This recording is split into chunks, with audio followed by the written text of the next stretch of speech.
back out here on a Monday night, just chilling out, making a little bit of money. Not a whole lot. Didn't come out to make like a serious money-making endeavor. Just been at the house all day, doing stuff around the house, getting some editing done.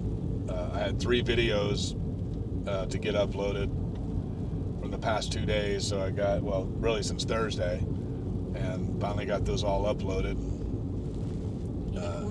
So now I'm caught up, and that's a good feeling. I gotta work on some thumbnails a little bit later. I'm gonna dash till roughly 8:30, 9 o'clock. It just kind of depends. Again, didn't really come out for a big money grab tonight. I was hoping to try to pull down like $50 just to make it worth coming out. But nonetheless, that is what it is. Dashing is dashing. Haven't touched Uber yet. I might turn it on here in a second. But for now, I'm just gonna kind of talk to the camera like I've been wanting to. I've been mainly coming out to try to do more with the channel.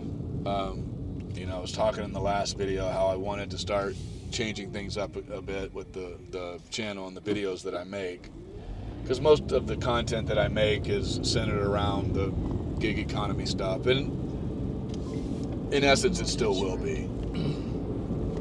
Yeah, I'm just out, I'm in a different place in life, and I'm not holding down a 9 to 5. I'm kind of making the DoorDash and the YouTube thing somewhat my 9 to 5. I'm just doing it every day. I use DoorDash as kind of some everyday money, if you will. I have some other money in some other accounts, and anyway, I don't have to come out here and dash, but it creates a cool budget, and then of course gets me a chance to talk to the camera, practice talking to the camera and getting better at that. Doing it while I'm driving, just trying to really just, to put it simply, get better and start getting to where this is really natural for me, because it's not.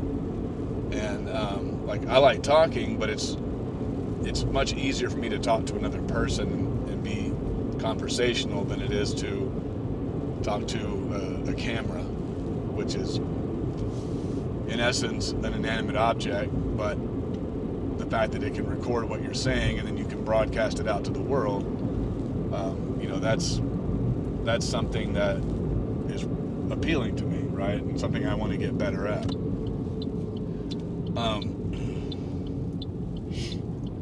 So with that being said, that's why I'm taking the channel in a new direction. I'm still going to talk about the stuff that happens while I'm out dashing, but I want to get better and get more geared towards being a full-time creator versus someone that comes out and dashes. Before this, I was cleaning pools, and I'm not gonna lie, I kind of miss it. But I don't want to go back to that because it was a trap. I had all these aspirations and dreams while I'd be out cleaning pools, and I'd make notes of stuff to do when I got home, and I would have all this energy while I'm moving. But by the time when I got home, got cleaned up, took a shower, ate something, you'd sit in front of the TV for 30 minutes, I would be passing out, like, oh man, what time is it, And I started with one company, and then our pool cleaning department, because they were a construction company, and they sold us to another company that basically just goes around and acquires pool companies, and to make a bigger one. And that just wasn't the best fit, right? Because now I went from kind of being my own boss, so to speak, with the first company I was working for. It was far more conducive to the kind of person that I am. And the second company is corporate structured. You're having to having to clock in on a specific app. If you fail to do so, then you have to submit a request, and then it's like, you get so many, they write you up. It's all that, I hate that stuff. I hate it. Everything that we did as pool cleaners was tracked, right? And we, so they knew exactly where we were at all times. Now, every once in a while, the apps can glitch out, or the GPS tracker in your truck can kind of go dark for a little bit. But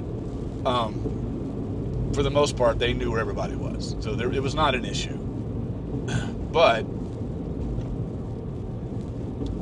the corporate side of it was just not for me. I could not handle being under the thumb of basically a corporation for a job like that. This is pool cleaning is it's an easy job, but I wouldn't say it's the easiest, right? Most people can brush the wall of a pool. It's easy to throw the vacuum in and vacuum one out, and all that kind of stuff is doable for most people. Once you learn kind of how the chemicals work, and how to add when it comes to the chlorine and the acid and the bicarb and all that kind of stuff, it's easy. It's a low skill labor job, manual labor job, but I love the fact that I could, especially when I was with the first company. I'm not going to name names or anything, but when I was with the first company, like, we were made to feel like our own boss. And I'd go to the shop, like 5:30 a.m. I'd load my truck up with what I needed, and I would get enough supplies for like 2 or 3 days, so I didn't have to come back there, because it was a huge time suck to go in there and load your truck up. And I used to go there like at 8 a.m. when it was all open. And you used to have to, because they wouldn't let the warehouse be open. But anyway, it would be such a time waste, right? And so I started going earlier in the morning, and then I wouldn't see nobody else would be there. Maybe there was one, the owner was there, because he was an early bird like me. And he would be there, but other than that, nobody else would be there. When I'd load up, 10, 15 minutes, I'd be loaded up with what I needed. I'd be on the road. And I'd be done with my pools like around 1, 2 o'clock in the afternoon. And it was easy. I had it made, right? And that job provided me with everything that I needed. And and a little bit more, and then I had the woman who's now my fiance. At that time, she was just my girlfriend, and we were living together. And so I had dual income. And so we were, I was living high on the hog, so to speak, as they say. But we weren't loaded or nothing like that. But I didn't really want for anything. There was never a threat of like the lights are going to get cut off, or there's no food in the fridge, or we had plenty of disposable income. And I thought life was good. But you realize that there's more out there to be had. And when you get to a certain age, you have to kind of stop being a man-child. And that's exactly what I was. That's exactly what I was being. And I'm 47 now. I'll be 48 in June.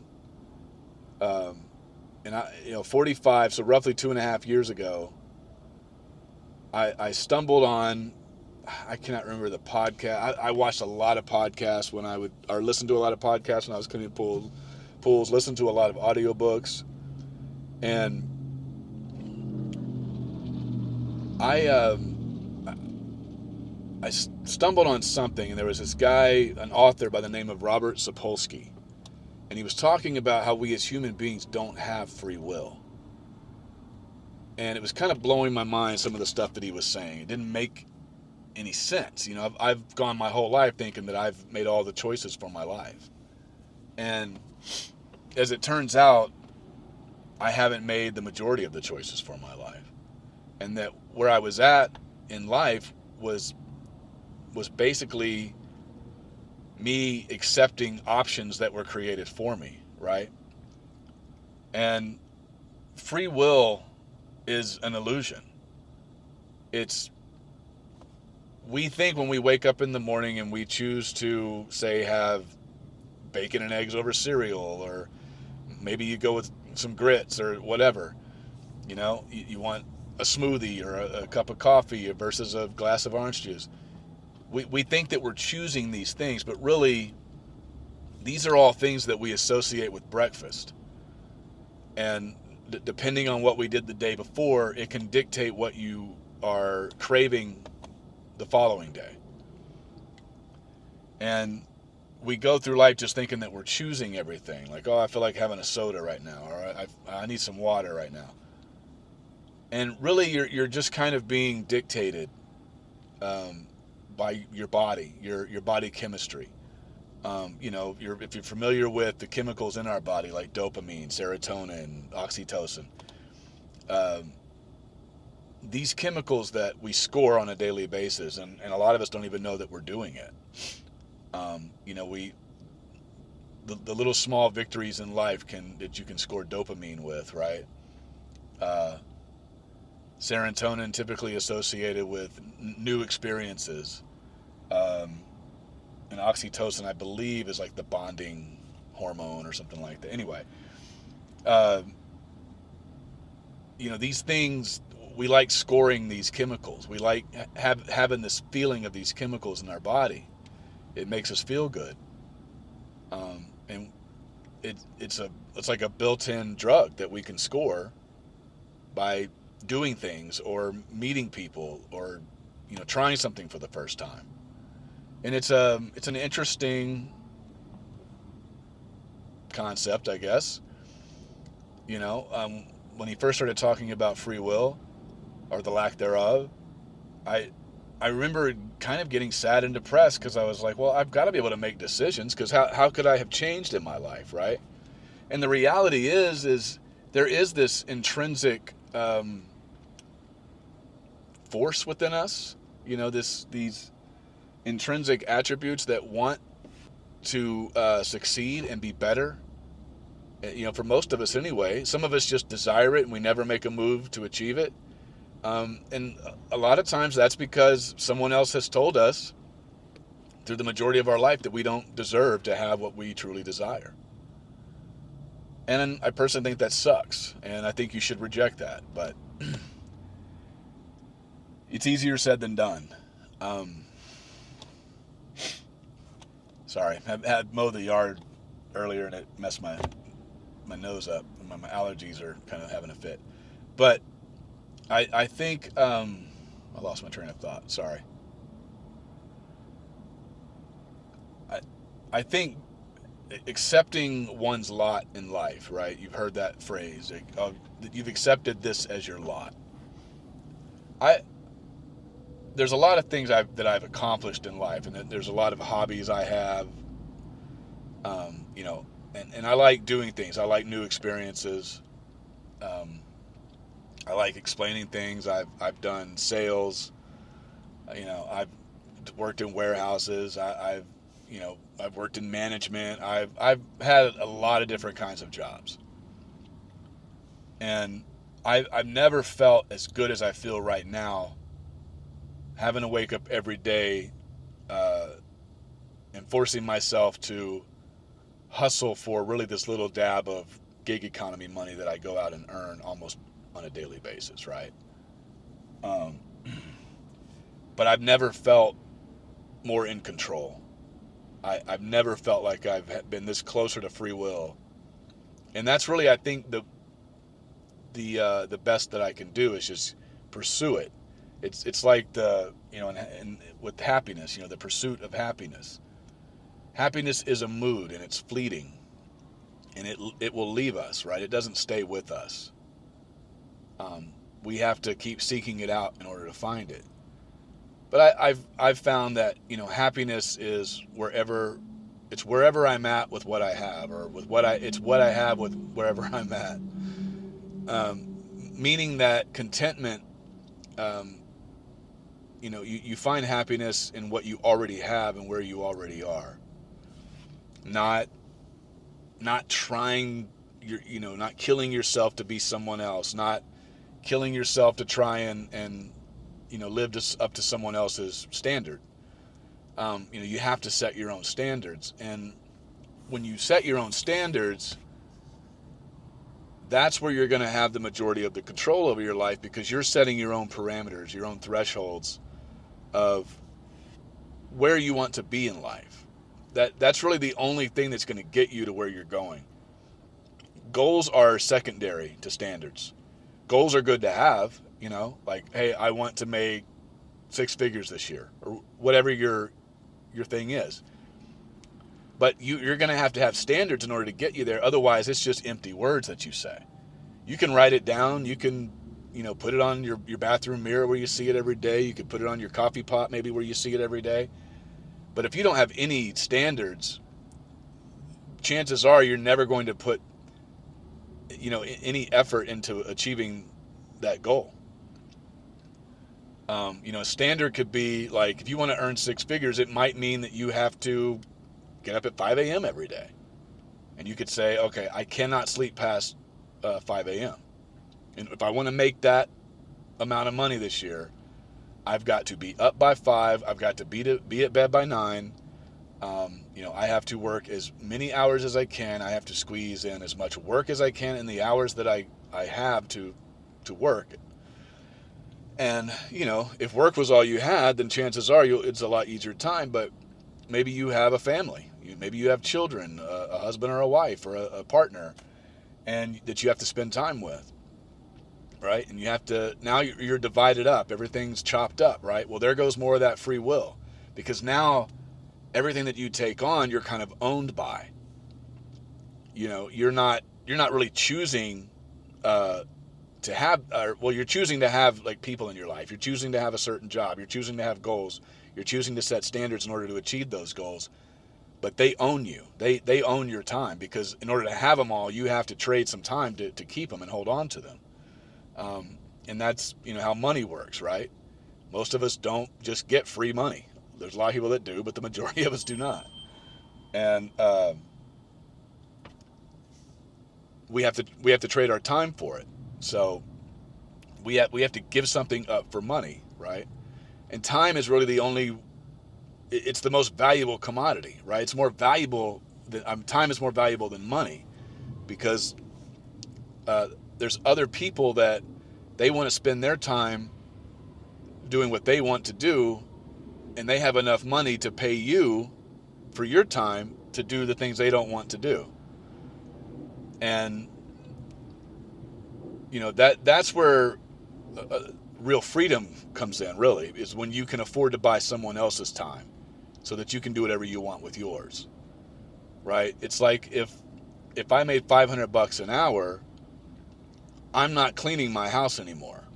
I'm not mowing my yard anymore. I'm not going to change my own oil or my own brakes. I'm not going to do a lot of DIY, because then I would be losing money. Because, okay, let's say I spent an hour or 2 hours changing the brakes on my car. Well, there went $1,000.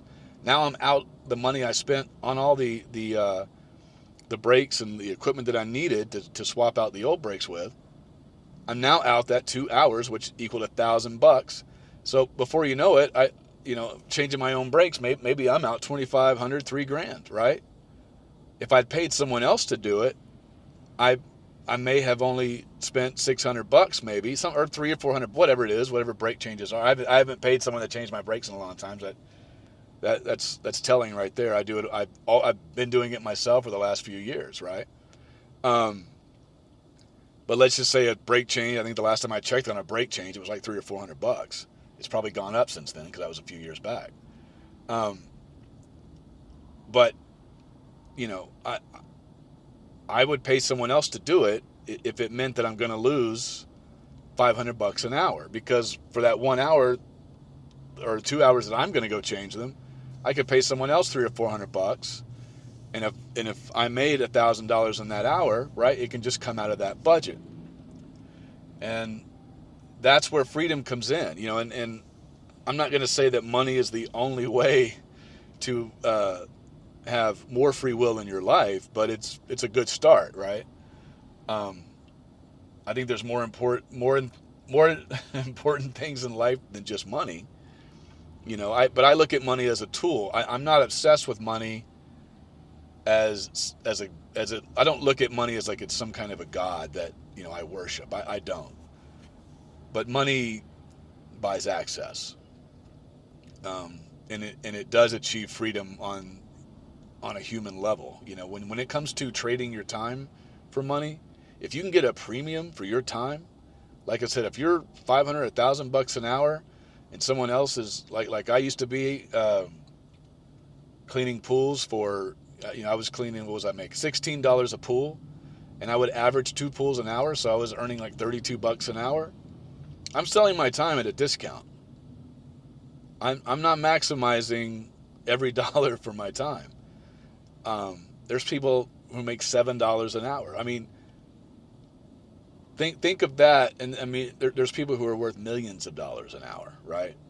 There are people who are making probably $2 million a minute in interest or more, right? I'm just kind of using some random numbers here, but you think of rich people, like, whether it be a Elon Musk, a Bill Gates, or whoever, pick one.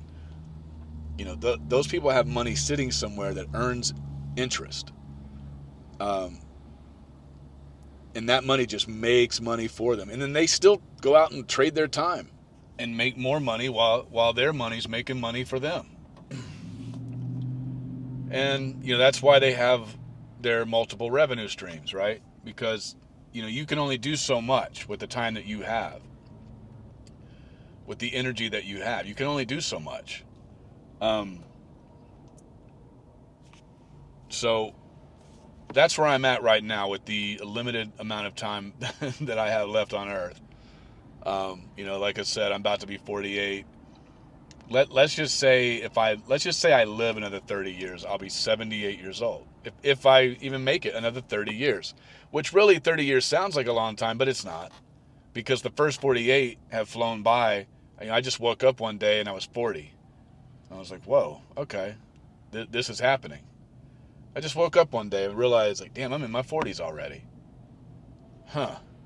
I'm not happy with where I'm at, right? And so that prompted me to start kind of doing some things differently then.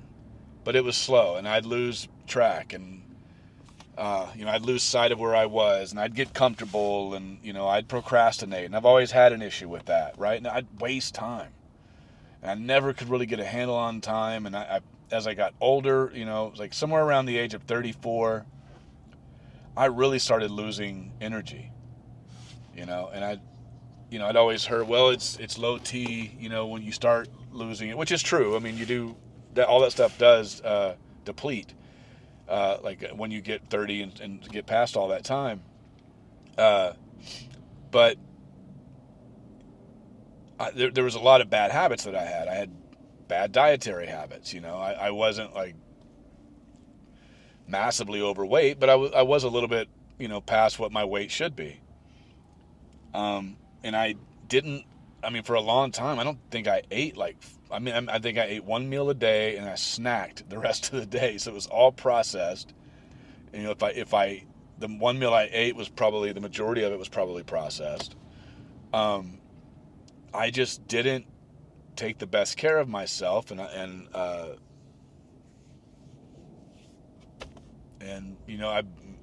abused my body. I abused the machine, this vehicle that basically is on loan to me and is only going to last my lifetime.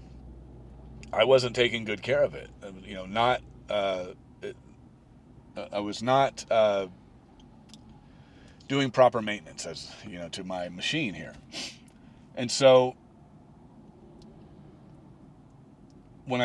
back to the free will thing, I started realizing, like, well, how does someone change, Like, how do people change? Because people do change.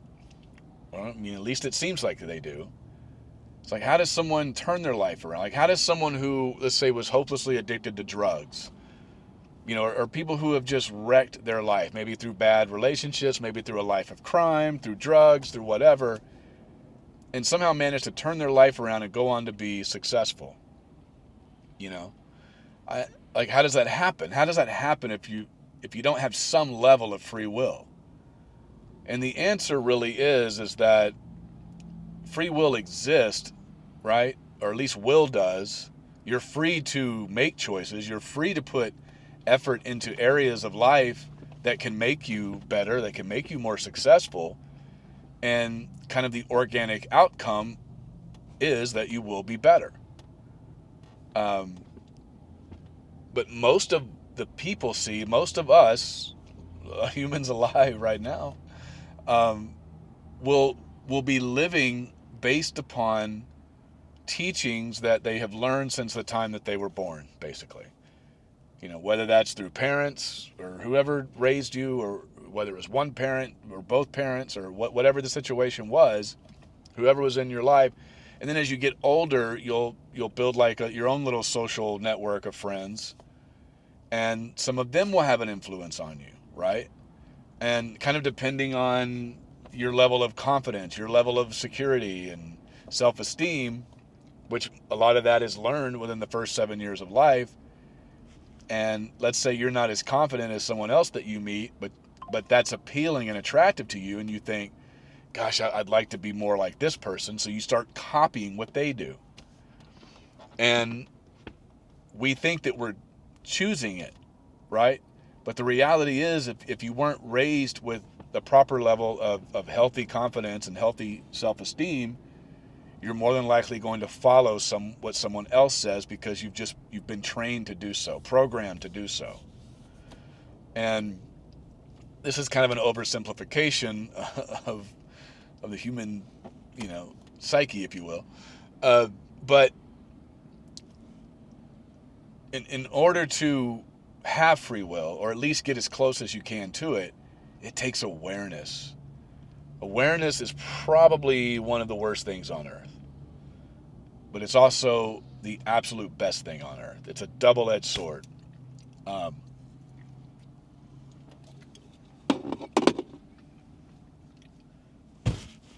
Awareness, whether that be through self-reflection, which I would think is where most people are going to obtain it. Awareness is realizing a concept like, oh, I've never had free will. Every decision I've ever made, I've been taught to make. We've been taught that bacon and eggs are breakfast food. We could eat them anytime we want. But it's hardwired into a lot of our minds, especially in this country, and most countries around the world, I would say as well, but at least in America, that bacon and eggs are breakfast food. Or hash browns. Like, these are all breakfast foods. But, they're just protein sources. Hash browns is another way to make French fries. It's another way to cook potatoes. When it comes to free will, it's really about a pursuit. You're not really going to ever fully obtain it, because you will get distracted. Because as humans, we can get distracted. Some are distracted more easily than others, right? If you were a procrastinator, like I've been the majority of my life, I was essentially programmed to be a procrastinator. I was programmed to put things off, because really what procrastination stems from is anxiety, right? I can remember feeling nervous a lot as a kid, not feeling confident in myself, not feeling comfortable in my own skin. That leads to overthinking. It leads to irrational fears of things that will hold you back from doing what you know you can do. You're just too afraid to do it.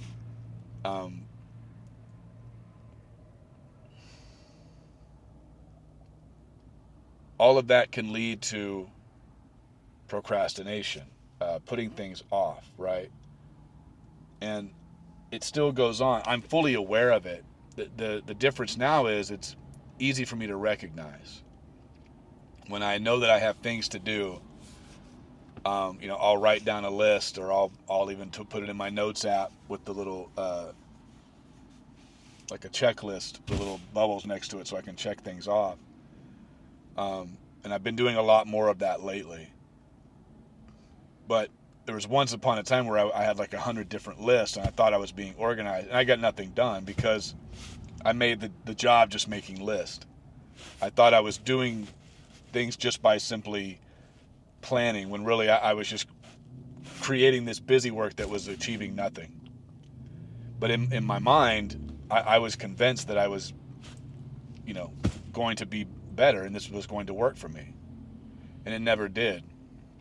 I'd check one or two things off, and then like 3 or 4 months later, I'm like, oh, hey, I did this. And I'd be all excited. But it wasn't happening within a time frame. And the main reason that was because I didn't have standards, and I wasn't setting deadlines. That's one thing I do a lot now. So it's kind of something that I've picked up through all my jobs over my, full, 25-year work experience, whatever. You always had a deadline. You always had a certain time you had to have something done by at a job.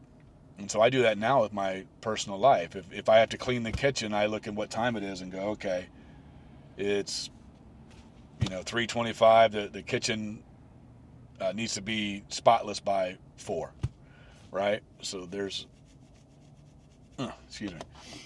So, that amount of time, that 35 minutes, I need to have the kitchen fully cleaned, or whatever, all the downstairs mopped and whatever, and swept and mopped. Then I start thinking like, okay, I need to take my dog for a walk. He needs exercise. It's good for him. They have to be fed, right? And so I try to set these standards of, okay, feeding time is this. Feeding time is 5, 6 a.m., whatever.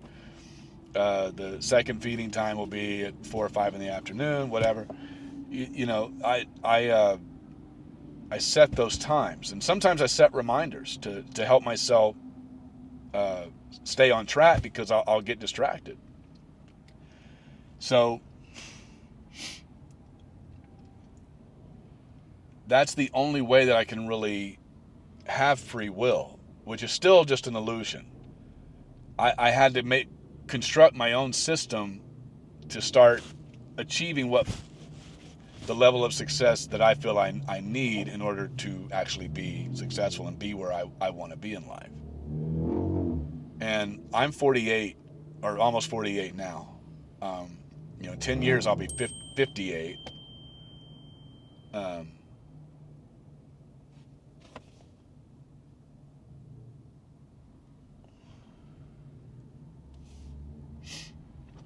In 10 years I'll be 58. I'll be 2 years away from 60. And I don't know exactly what my body is going to feel like, because I struggle to work out now.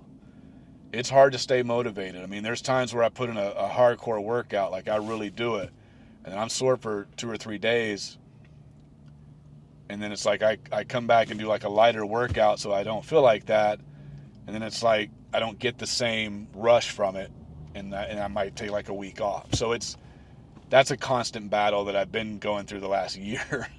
Just trying to stick to a solid workout and stick to a plan. And I even tell myself, okay, I need to work out at this time. And it just, I struggle with that. So anyway, that's something I'm working on, right? But I didn't want to go on too long. I'm about almost probably 30 minutes now of talking. But again, this is kind of the direction that I want to start taking things with the channel. It's kind of just for me right now. I just kind of need to get some things off my chest, because this is such a good opportunity to kind of be in the space that I want to be in. I'm not really a self-help teacher, you know what I mean? I don't really have that desire to be like the next Tony Robbins or anything like that. But I'd like to be where I can throw out pearls of wisdom that can help someone the way, other people have helped me, and just kind of go from there. And it's starting sloppy. Like, this isn't sexy. This isn't sophisticated, which are two things I've never been. But I'm just starting, right? And the DoorDash thing has been fun, and I'm still going to be doing it. And I'll still be, you know, talking about my deliveries and things like that. But I kind of want to have this anchor moment, this central moment right here where I have a talk like this with whoever my audience is, which is practically non-existent right now. I think I have 8 subscribers on my channel, which is, hey, I'm grateful. I can't even believe I have that. That blows my mind. That anybody was tuning in to watch, a DoorDash. Like I when I started my channel, this channel, I did a quest of 20 days because when I started, it was in November, and that's how many days were left in the month. And I started with DoorDash. And I was like, I want to see, and from all the videos I watched where people were like making $200 a day, I thought, oh, okay, well then it's easy. Just get out there and start for the breakfast ship. Just go, I'll just take these 20 days to work, and then I should have it figured out. Even if I got to work 12, 15-hour days to do it.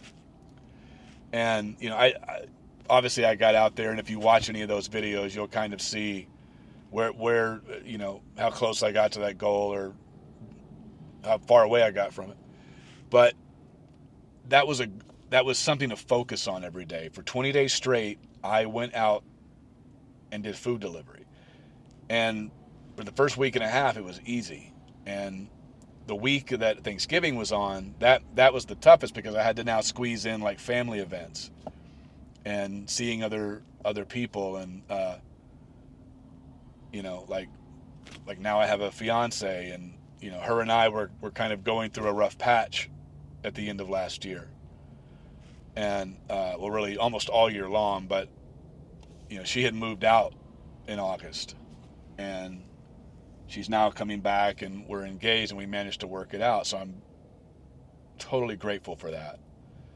She is a gift in my life. And, again, like I said, I was being a man child, and I took that for granted. But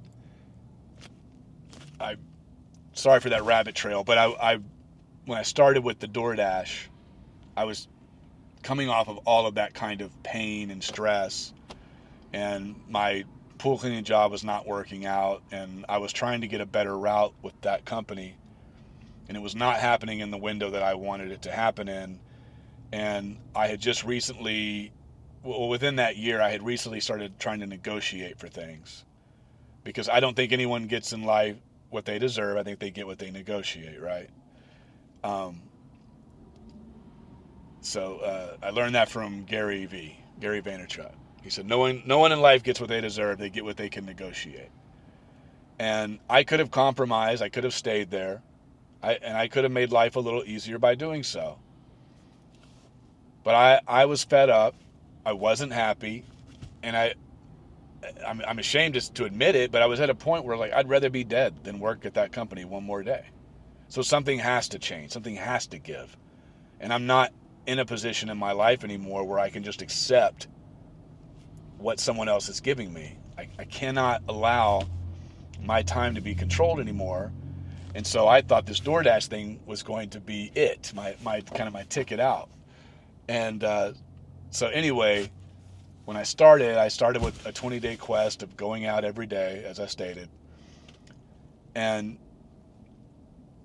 as I learned, I could not earn $200 a day. If I had been able to, I would have hit my goal of $4,000 in 20 days.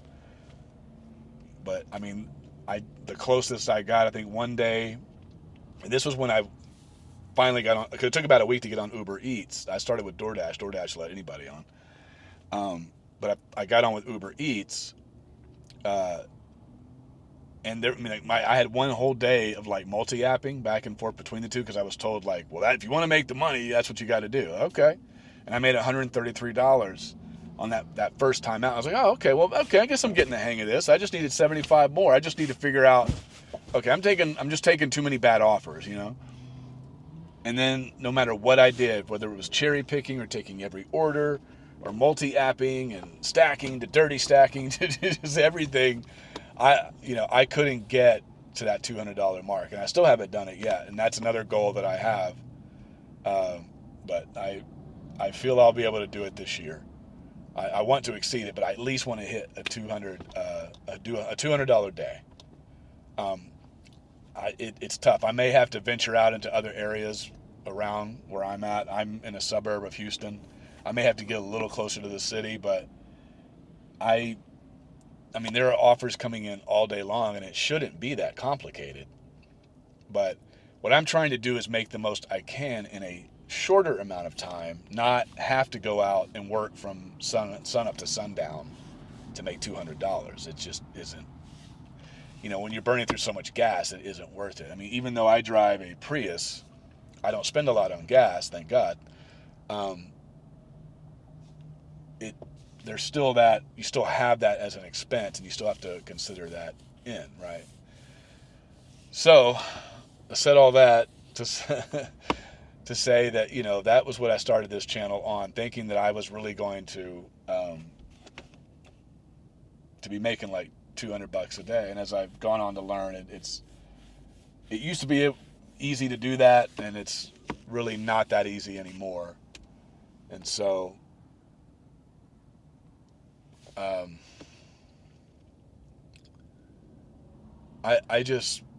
in a position now where I'm not letting anyone else control my time. I'm going to do it. I haven't felt this happy. I also haven't felt this stressed in a long time, but it's worth it. It is just absolutely worth it.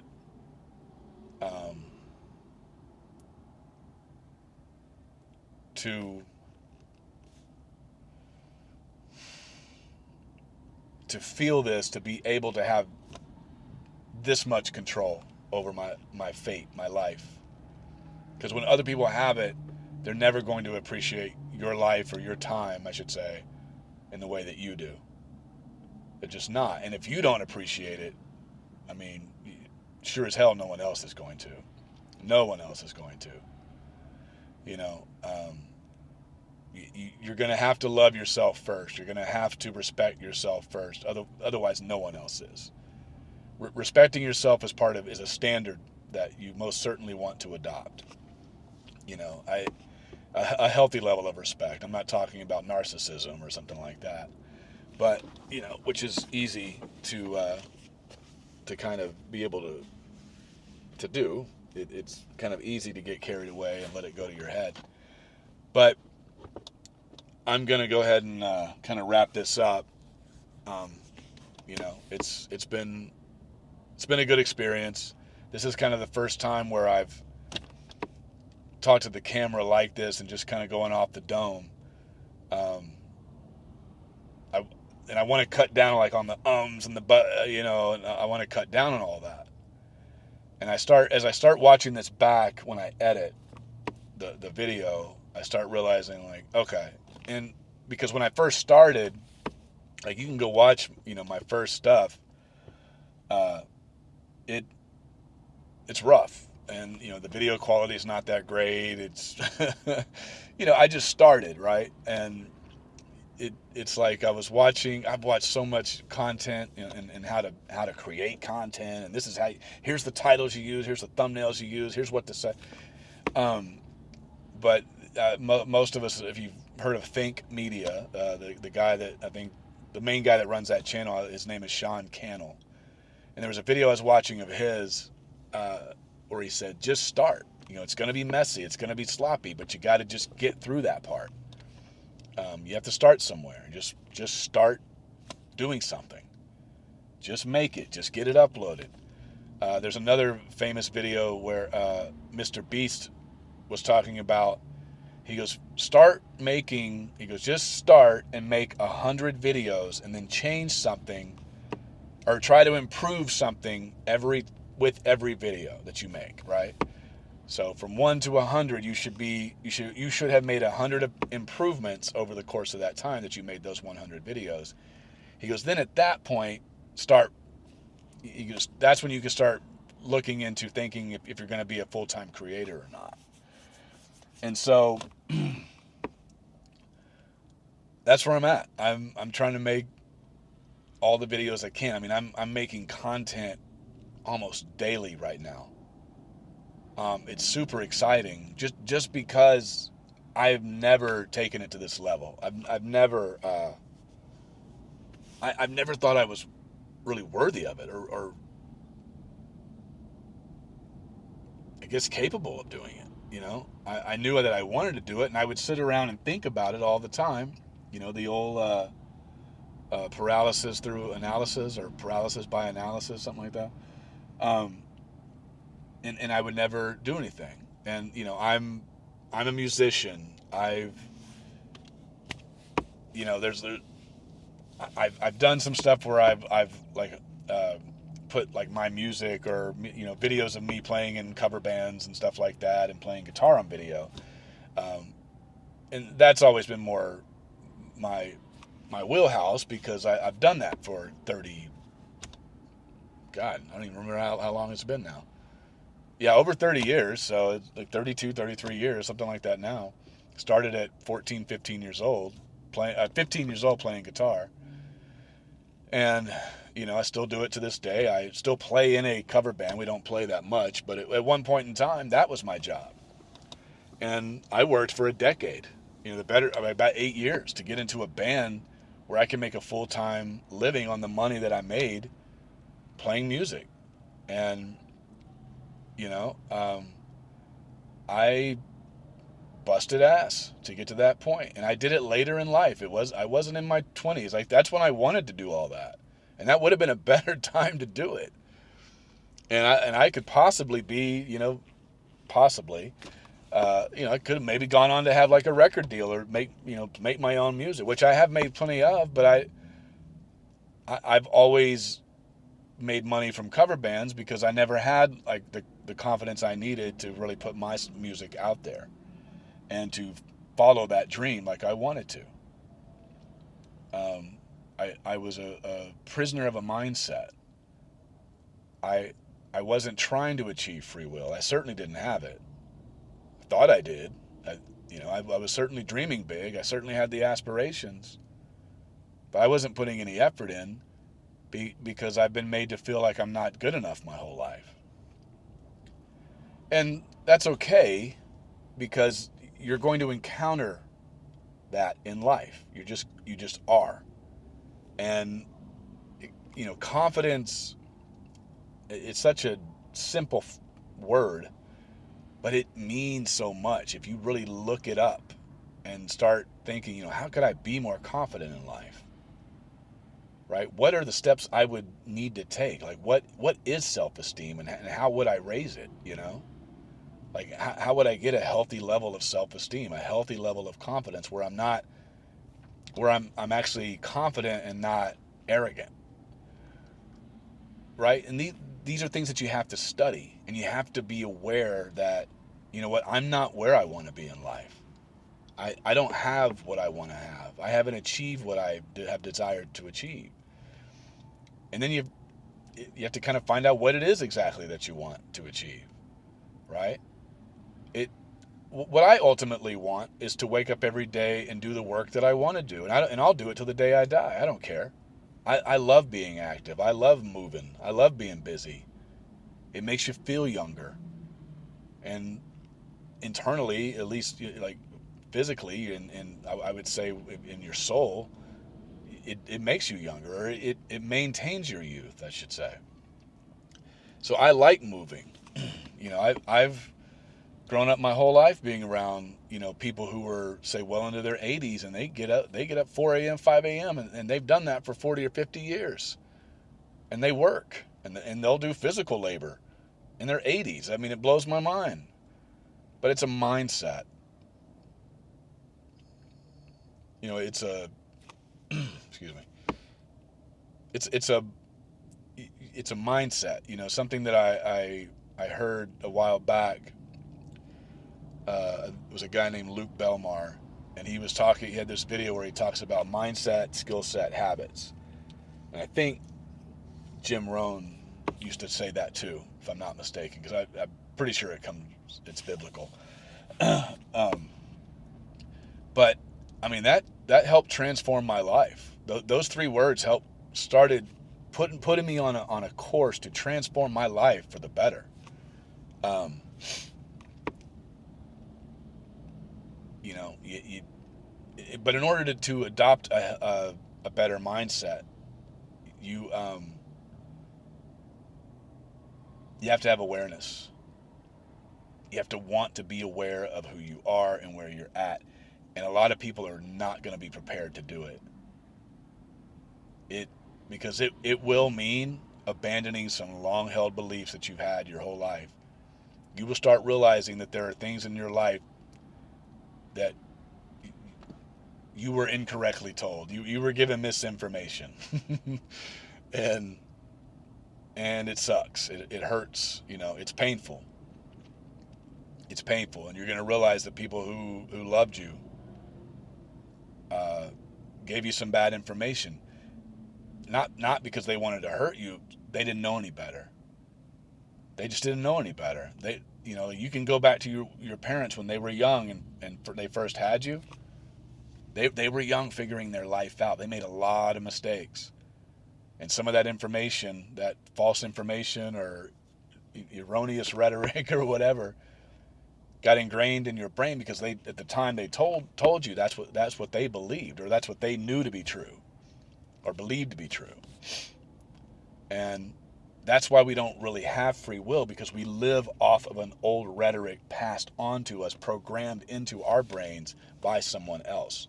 And you go back to the person that programmed you, and they were programmed, and then on back, and one begets the other. And that's where the lack of free will comes from. That's why we don't really have it. You can become aware. You can change. You can get close to free will. You really can get close to it. It just won't be something that you will ever master. You will never fully have it, because there's a lot of things that you would have to be aware of, and you're never going to be fully non-ignorant. You will always be ignorant of something. Ignorance is when you don't know what you don't know. And there will always be something in this world that you have no idea exists, or that you don't know that you don't know it, right? And that's tough. But this video is getting really, really long, so I'm going to save this for the next time. It's been real. I'm going to try to take a few more orders before I call it a night. But with that being said, peace out. Thanks so much for watching if you are. If not, hopefully you will stumble upon my videos and start watching. Have a good night.